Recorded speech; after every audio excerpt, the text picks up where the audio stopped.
Second referee, Miss Joy De Imos. Let's welcome our starters from our Pacific Town Army, Lady Troopers. Team captain is number 5, Corporal Mary Jean Balse Tabayo. At number 6, Private First Class Jem Nicole Gutierrez. Number 8 is Corporal Jovelyn Gonzaga. Number 9, Alina Joyce Bicar. Number 15, Private First Class Honey Royce Tubino. And number 16, Private First Class Lutgarda Malaluan. Liberos are number 1, Christine Agno, Private First Class. And number 10, Corporal Angela Nuna. Head coach is Staff Sergeant Emilio Reyes Jr., Coach Kung Fu. Presenting our Creamline Cool Smashers. Team captain is number 2, Eliza Valdez. Number 1, Kyle Negrito. Wearing jersey number 5, Risa Sato. Number 7, Michelle Teresa Gumabao. Number 13, Celine Domingo. In jersey number 15, Jessica Margaret Galanza. Liberos are number 11, Kyla Atienza, and number 22, Melissa Going. Head coach, Mr. Amasorn Tai Bundit. This is the 25th match in the preliminary round. Tuloy-tuloy ang volleyball action dito sa San Juan Phil Oil Flying V Center as we can see the starters para sa ating Pacific Town Army Lady Troopers. We're seeing familiar faces, of course. We have Tila Tubino, Gonzalez, and of course, Tin Agno for their libero. Sa kabilang kupunan naman, for the Creamline Cool Smashers, I think something interesting to note here, Charo, is of course, Gia Morado isn't here, but instead, she will be not really replaced, pero Kyle Negrito will be filling in her shoes. Yes, Kyle Negrito will be seeing action for the whole game today against the Pacific Town Army Lady Troopers. At kitang-kita naman natin kung gaano ka-excited si Kyle para ipakita rin or i-showcase kung anong kakayanan niya as a setter. That's true. Creamline is a team full of stars, and this time it's Kyle's turn to shine para sa ating Cool Smashers. For those who are curious why Gia Morado isn't playing, I know our panel at large tours will have kwento for that later, so stay tuned as we begin set 1 of this match. Negrito to Valdez. Ganun sasalo ng bola. We're starting a bit strong here as the Pacific Town Army Lady Troopers get that first point. Yes, medyo acrobatic move yung ginawa ni Honey Royce Tubino, making her presence felt very early in the first set. At kitang-kita naman natin kung gaano sila ka-confident sa mga ginagawa nila. I'm sure that's because the Army Lady Troopers are excited to end their losing skid dahil after 2 wins, biglang they went on a 2-loss record. Kaya talagang ganadong-ganado na sila lumaban against our Cool Smashers. Yes, again, nothing to lose for the Pacific Town Army Lady Troopers kasi perfect record ang Creamline. So for them, talagang gusto lang nilang magpakita kung ano yung mga kaya nilang gawin now and talagang to prove to themselves that they can beat a champion team. So we're tied right now. It's set 1, 1-1 with the Pacific Town Army Lady Troopers getting that point. We spoke a while ago with Nuna, the libero of Army, and talagang gusto natin i-stress kung gaano ka-importante ang escape sa game na to. Because Creamline, we know how hard they serve. They're all very aggressive servers, no? So tingnan natin kung maka-adjust ang Army. Yes! And they are adjusting so well. We're seeing a 2-point lead after Gutierrez getting that point para sa ating Lady Troopers. 3 serving 1. Pero yun nga, punta muna tayo kay Tours Daza for this report. Kyle Negrito will be playing setter today for the Creamline Cool Smashers as Gia Morado was listed as not feeling well. For Kyle naman, she said she's not feeling any pressure dahil she started playing volleyball at grade 6 at yung original position niya sa FEU while she was playing as a setter for 5 years where she graduated HRM. She told me nga Gia called her before the game to reassure her and told her, kaya mo yan, magtiwala ka lang sa sarili mo. Not only that, Kyle also added that she's excited to start as a setter, not as a student in college this time, but as a player within Coach Tai's system. Dahil iba ang laro dito sa semi-pro league versus student-athlete life. So let's see if the Cool Smashers can continue their winning streak. Back to you, Charo and Denise. Thank you so much for that, Urs. Yun nga, Charo, we can see Kyle, still adjusting dahil this is a semi-pro league. Dahil our Army Lady Troopers are right now leading 5-1. Yes, siguro on the side also of Army, seeing that Gia Morado is not there as the first setter, medyo I think they felt a little bit more confident playing against Creamline. We all know how Gia can be very much formidable for the court. Pero I'm sure Kyle nga, after getting those words of encouragement from Gia, from that phone call, talagang she's also revitalized and encouraged to play in today's game. It's now 2 serving 5. For our set 1, it's the Pacific Town Army Lady Troopers versus our Creamline Cool Smashers. And we see Phenom, Eliza Valdez, ready to serve. Serving for the Cool Smashers. And quick hit there, pero nasalo ni Valdez, bibigay kay Galanza. And as you mentioned kanina, Char, we're seeing good reception from our Army Lady Troopers. Yes, at isa yan sa mga magiging pambato talaga nila sa laro today. Oh, quick hit by Malaluan, pero nasalo. Free ball ang ibibigay ni Gumabaw. Another hit, and this time, hindi na nakuha. Gonzaga with a cross-court shot. Set 6 sa ni Alina Picar kay Jovelyn Gonzaga, but we know how Jove is very versatile as an athlete. No? Tinignan talaga niya kung paano niya magagawa ng paraan yung set na yun. She's a leader on the court. Pacific Town Here, Army. Luot Malaluan serving. That's 6 serving 2. And a 4-point lead para sa ating Army Lady Troopers. And they continue that lead as that hit was too strong. And now the score is 7-2. A bit of a slow start for Creamline. They haven't really gotten the exact combination plays or exact attacks that they wanted early in this first set. So this is something new that we're seeing from the Creamline Cool Smashers, because usually they too like to start early. Pero that hit by Galanza, hoping to be the spark that the team needs. Pero that spark is still with Gonzaga as we lead to our first technical timeout. Army to Creamline.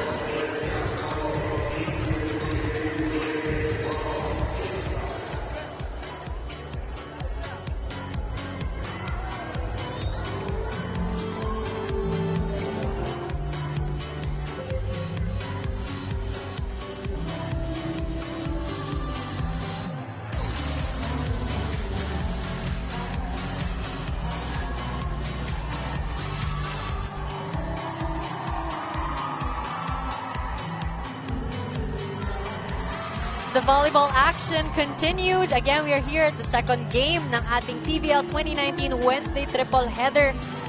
Ate Charo, yung game natin ng first time, Petrogas versus Choco Mucho. 5 setters? Yes, Well, 5 do you think we'll see another 5 setter? Mukhang hindi malabo sa ginagalaw ngayon ng Army. Pero tingnan natin ngayon sa screens natin. Kim Chu watching PVL 2019 and obviously very happy to see our volleyball stars. So glad we are seeing more stars watching dito sa ating Premier Volleyball League. Pero ito pa rin, Army Lady Troopers leading. Sa ating set 1, 8 serving 2, Malaluan. Ooh, with a service ace. 9. Malaluan, lucky serve there, giving Creamline, giving Pacific Town Army another point. And they're on a roll for set 1. Malaluan. Kaya tuloy-tuloy ang rejoicing ng ating Lady Troopers. And we're still yet to see a scoring from our Creamline Cool Smashers. And as I said that, Michelle Gumabaw getting the score for our Cool Smashers. Finally, we're seeing the fire that we usually see. Medyo alangan lang ang Creamline, no? But we know naman how strong they are. And I think they will be getting their groove back in a bit. Medyo parang mahina lang yung umpisa nila. Parang decent nga lang. Yes. And soon they'll be pressing the gas. Ooh, blocked there by Saton Gumabaw. Gonzaga. Let's see, Gumabaw again will give a free ball. Bicar, who will she give it to? Blocked by Gumabaw, pero outside. Gutierrez scoring again for our Army Lady Troopers, pulling away for set 1 with a 7-point lead. Yes, what I like also about Gemma, she's very aggressive in front. No? And ang dami niyang mga variety attacks. She can go down the line, she can go cross-court, and she can also drop the ball. That's why very, very important din yung mga nagagawa niya for Army. And we're seeing an exhibition of all the things that our players have to offer. Negrito, pupunta kay Galanza. Nasa low. Again, Joust at the net. But that point will go to our Creamline Cool Smashers. Called on the lady Yes, troopers. medyo napalakas yung Oh, legs serving 10. Honey Royce Tubino. Hindi naabutan ng setter. So it was Mary Jean Base who was gonna set that ball. Kaso nga lang medyo Michelle mababa. Duama. At hindi umabot kay Jem Cool Gutierrez. Smashers. For serving 10. Again, Lady Trooper still in the lead. Quick hit. At hindi na Quick nakuha attack. Pabayo. ni Kyla. 11-4. And our Army Lady Trooper still staying strong. Set 1. That's one of the things that I want also to see on the side of the Army Troopers is they have to activate their mega players because we've seen how the wing spikers can contribute when it comes to scoring using Jovelyn Pacific Gonzaga and Town. Royce Tubino. And of course, recently Jem Gutierrez. But pag na-activate nila yung middle nila, then mas magiging formidable pa Pacific Sato. Town. 5. Speaking of 11. formidable, Risa Sato getting that point. Always formidable. But this time it wasn't a quick hit but just a soft touch para makuha ang puntos para sa Cool Smashers. 5 serving 11. Gemma Galanza on the service area.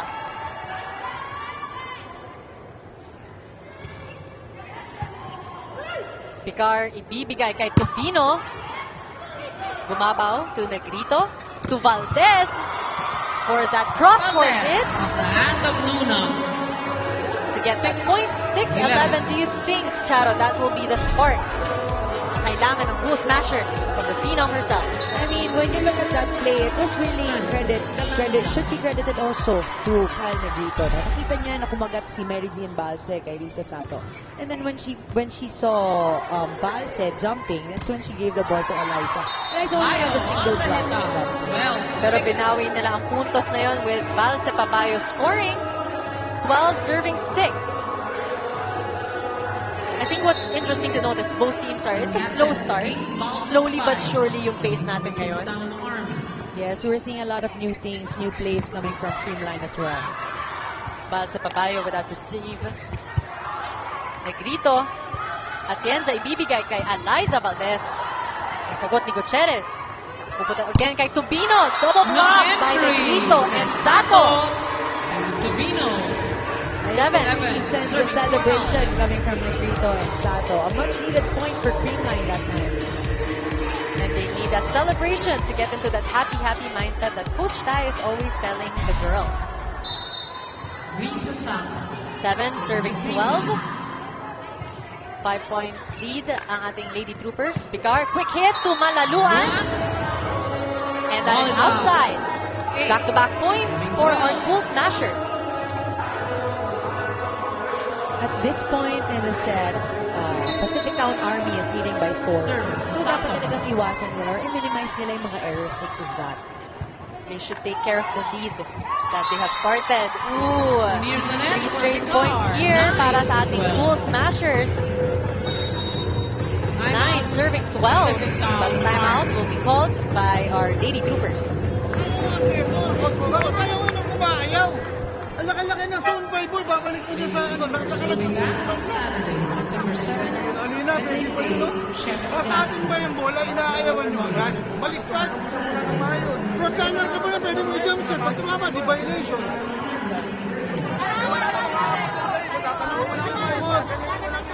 Tandaan, tayo ang atake. Bakit kayo natatakot na umatake? Baliktad eh. O, tara. Lamang pa tayo. Coach Kung Fu reminding the girls that they need to be aggressive. They're going to be in the attacking position.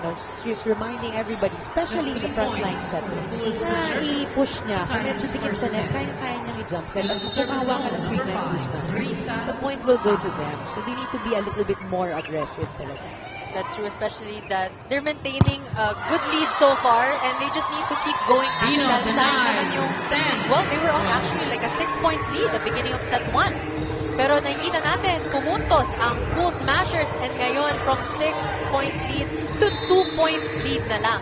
It's 10 serving 12. Risa Sato still at the service area. Gonzaga with a reception. Picar, quick hit to Malaluan. And the kick by Tubino. Negrito, ibibigay ang bola kay Soriano. Picar giving a free ball Negrito, who will she give it to? Well, to Valdez with that soft Valdez touch. sees the And a hole. celebration for the Sana girls lang. in pink. And now the lead is just down to 1. Nakikita natin na konti-unti nang bumabalik ang kumpiyansa ng mga Creamline Cool Smashers. We're seeing their energy, their vibe changing a bit. They're smiling more, they're talking to each other more. And nakita mo naman how cerebral Eliza Valdez is in the front line as well. True, for sure we can say that Kyle Negrito has adjusted now to the game. Valdez with that save. Bibigay ni Gemma Galanza. Picar, who will she give it to? And let's see, Negrito to Soriano, blocked by Malaluan and Tubino. Bibigay again kay Valdez. Cross-court hit. Valdez ties Hindi the na set nakuha. at 12. And we are tied. 12-12. A difficult cross-court hit coming from Eliza Valdez. Tingnan mo, napakanipis naman talaga. So, Honey Royce, Tubino, and Luna, we're a little bit confused who was going that Service. ball. Sutton. Again, Risa still at the service area. Picar to Malaluan. Bibigay ang bola again kay Valdez. Gonzaga with that reception. Free ball. Negrito to Valdez. Malaluan. Picar ibibigay kay Tubino. Naroon si Gemma Galanza. Picar to Malaluan, blocked by Soriano and Valdez. Ooh! Negrito showing off her skills here. She will give the ball to Soriano for that soft touch, but Nunag was there for the coverage. Gonzaga! That is Gonzaga. inside. Corner pocket. 13-12. Lady Troopers Wrong up by rally. one. Yeah, longest rally we have seen so far in this game. And tingnan natin, talagang everybody was scrambling on the court, inside the court, on the side of the Pacific Town Army, and on the side also of the Creamline Cool Smashers. But Gonzaga, talking about Jovelyn Gonzaga, parang kitang-kita niya yung buong court. Alam na kung saan dadalhin yung bola. Pero ang Sky service is error by 13. Picar will tie our scores. Because the third deadlock of our set 1, 13-13. And now, our setter, Kyle Negrito, will go to the service area. That's really one of the things, and we've talked about this earlier on, Denise, no? One of the things that Army needs to work on is really to minimize their errors. Speaking of errors, ooh, great save there by Atienza. And the Tumabaw point gets by a ball Michelle touch Tumabaw. From Tubino. Si Kyla against Creamline naman, up by making her one. presence felt. What a nice dive! Nakita natin. Perfect dive coming from Kyla Atienza. And perfect timing, just Service. swooping in to save that ball. And Creamline is alive here in set 1. Nunag. Bibigay ni Gonzaga. To Soriano. Tubino was there. They will go to Gonzaga again, blocked by Valdez and Soriano. Hit the net for touches. Called on. The Scoring Lady continues Troopers. for our Creamline Cool 15, Smashers. 13. 15 serving 13. I think masyadong minamadali ng Pacific Town Lady Army. Service. Reverse Negrito. ang kanilang play, no? I think you should steady the pace, control the game more, at huwag nila masyadong madaliin yung mga receives and digs nila. Maybe nanggigil, would you say? Malaluan nanggigil with a quick sila. attack. Parang I think when they were doing this, and it was continuously error after error after error. Parang hindi na rin nila alam kung paano ang gagawin nila. But again, that was a good play coming from Malaluan. No? Very aggressive. At kita-kita ni Alina Bicar na pumasok siya. So that's what we need coming from the Lady Troopers. More aggressiveness. And she More scores. aggressiveness, and we're slowly seeing it as we're on our fourth deadlock, 15-15 from a hit by our Army Lady Troopers. Bumabawi na sila. Tubino serving. Negrito kanino ibibigay ang bola to Valdez. Yes, from the Ooh, right. no answer there as we go to our second and technical timeout. 16, Creamline. 15, Pacific Town Army.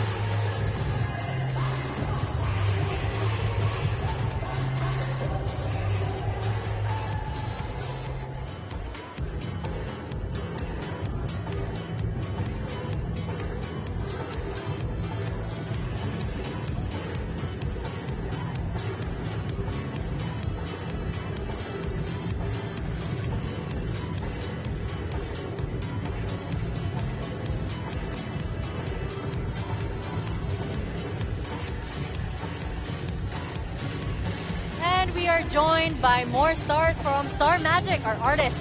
You can see Chief Filomenio, Sina Kim Chu, and our previous Star Magic who participated sa Star Magic games. Yes, and of course that's Tours also. We see him on the screen enjoying the game as well. And of course enjoying the jams here in the San Juan Arena. DJ Jams. Another reason why we're enjoying this Wednesday afternoon. As we continue, you're still joined by me, Denise Densai, and of course, Charo Soriano, and our panel at large, Tours Daza, roaming around the court, looking for more stories about our volleyball stars. Sir Jonathan, president and owner of Rebisco, and he's here supporting the Creamline Cool Smashers. And of course, he was here also earlier supporting the Choco Mucho Flying Titans. Yes. Very, very supportive. And I know we had a documentary about that, about Rebisco just supporting the volleyball industry here in the Lanza, Philippines. corner pocket. Yes, they have been very 17, aggressive also 15. in their support. And talagang kitang-kita naman natin na gustong tumulong ng Rebisco sa mga atleta Pilipino. They've been supporting the national teams as well Service. for the upcoming Contest. SEA Games. So, tumulong talaga si Galanza for that point. Now, the Cool Smashers have taken the lead for set 1, 17-15. Ooh, nice save there by Gumabaw. Pero quick touch again by Galanza. Back-to-back points by Maring Gemma Galanza. Yes, kita naman natin talagang kitang-kita niya. Pinakagat niya yung dalawang block. Walang tao sa likod. Perfect block in the middle of the court. Surprising Matanuan. Yes. Her face was just shot. So there needs to be some sort of adjustment Service. when it comes to Contest. the digging pattern also of the Pacific Town Army. Medyo malaki yung butas na iniiwan nila sa gitna. Liza Valdez with already 4 points para sa ating set 1. Soriano with that push. Malaluan giving it a free ball to our Creamline Cool Smashers. Gumabaw! Strong hit! 19. Great connection coming from Kyle Negrito to Michelle Gumabaw. I mean, that was the nicest back set that I've seen in this game so far. Timeout muna tayo para sa ating Army Lady Troopers.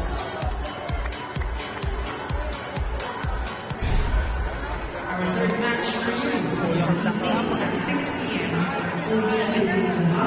Whoever wins. Kayo ang magkocontrol ng lahat. Anong gagawin namin sa labas? Puro ano lang kami, puro instruction. Bibigyan kami ng ano sa inyo. Na instruction para sundin nyo naman. Wala nang nangyayari sa loob. Kung kayo na magdi-decide, wala. Ang hina ng decision, i-over lang natin yung bola. Paano na tayo niyan? Depensa muna. Konting ano tayo, konting pilis na galaw. Wala tayong magalaw-galaw na maayos. Walang set tayo.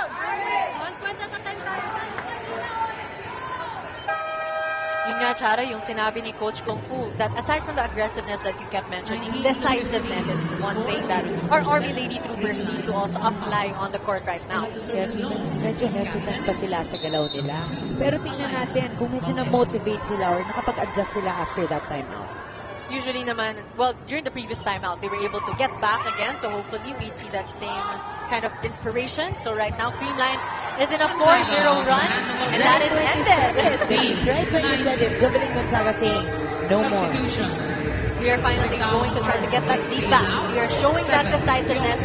Kasi sinabi sa amin ni Coach Kung Fu from that timeout, getting that point, 16, serving 19. Eliza Tiope. Siope seeing action for the first time here at our PVL 2019. Negrito to Galanza.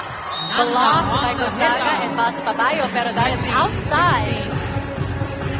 Gemma Galanza just being quite a force for our Cool Smashers as we see this replay. Yes, and Jovelyn Gonzaga also acknowledging that it was hindi maganda yung pagkabasa niya sa block that time. Gemma just knew where to put the ball. Talagang at the very edge. Ooh!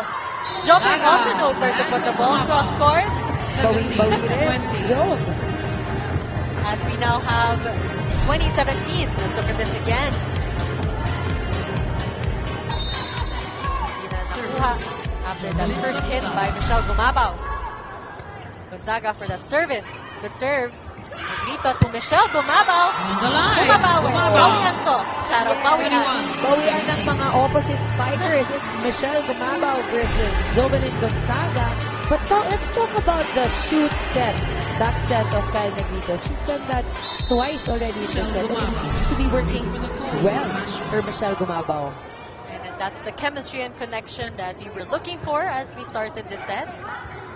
21-17, double block by Sato and Galanza. At hit the thing. Unfortunate error coming touches. from the side of the Pacific Lady Town Troopers. Army. 22-17.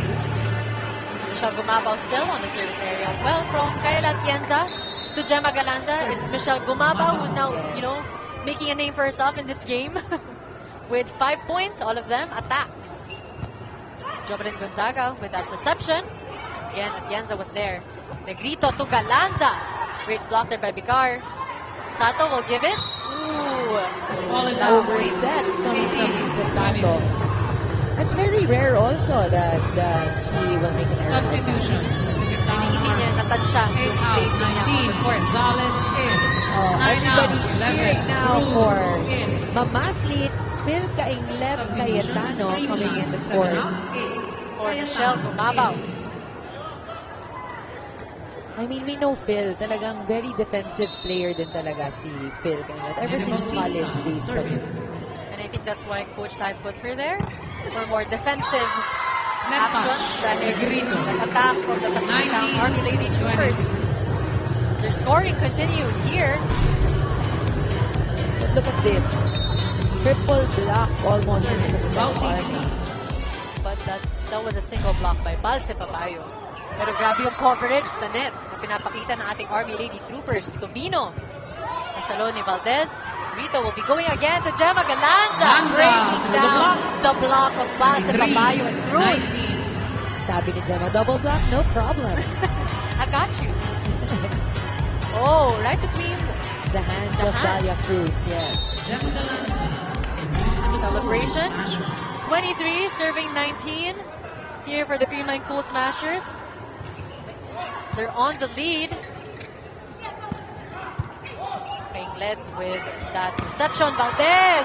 Des. Cross court Puts hit. Creamline at set We've been point. seeing a lot of shoot plays coming from Kyle Negrito. No? At pinapagana talaga niya lahat. Pinapakagat niya yung gitna. Binibigyan niya ng mababa sa sa open, sa wing spikers. Serving for the set. And it's working so well for the ladies in the make as we find ourselves in match point. And Gemma Galanza with 4 points in set 1. Pero service Plus 1. error. Lady Troopers. The Army Lady Troopers will still fight for set 1. Team Captain Ging Balse Papayo. Again, for set point, tingnan lang natin who will claim set 1. Negrito to Sato, blocked. Sato, Ooh, turn back. back-to-back points there 21, for Army 24. Lady Troopers. Creamline Cool Smashers cannot be complacent at this stage. We have seen this happen time and time again. Medyo delay, medyo down si Army, pero humahabol. They can't let their guard down. Ball sa Papayo. Let's see, Negrito, ibibigay. Oh! Miscommunication there. Caused the error dahil now the lead of the Cool Smashers is just down to 2. That's why a timeout will be called by Coach Tai. Smashers. ดูเซนเตอร์พอยต์เจม่า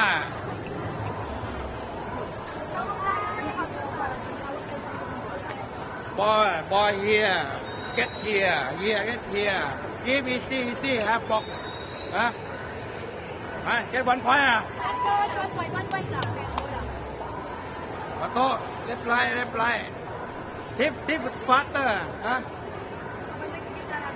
ไอ้สามีที่ดู Creamline. One push, 1 point, 1 good play. All from Michelle Gumabaw. A lot of pointers also coming from Coach Tai Bundit, reminding his players na receive muna ang kailangan. Troopers. Team Coach Captain Tai really Ging realized how Balse crucial that Papayo. is. Because he rarely, gets a timeout na hindi technical.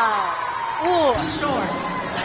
Another error coming from Creamline, and Coach Tai is not happy about that. Lumalapit na ngayon ang Pacific Service. Town Army with just 1 point Bye. deficit behind Creamline. 23, serving 24. Ooh, dig there by Gemma Nasarone Sato. Free ball ang ibibigay ni Atienza. Gonzalez to Tobino. Blocked. Again, that's a free pass. Well, Valdez was there. Babalik sa kanya ang bola. And pinawi niya yung mistake na yun as she closes the set for our cool smashers to get that 25-23. first set sa ating laro here sa PVL 2019. Let's look at this replay. She had to redeem herself after that error. So just stay tuned. We have more volleyball action as set 2 approach.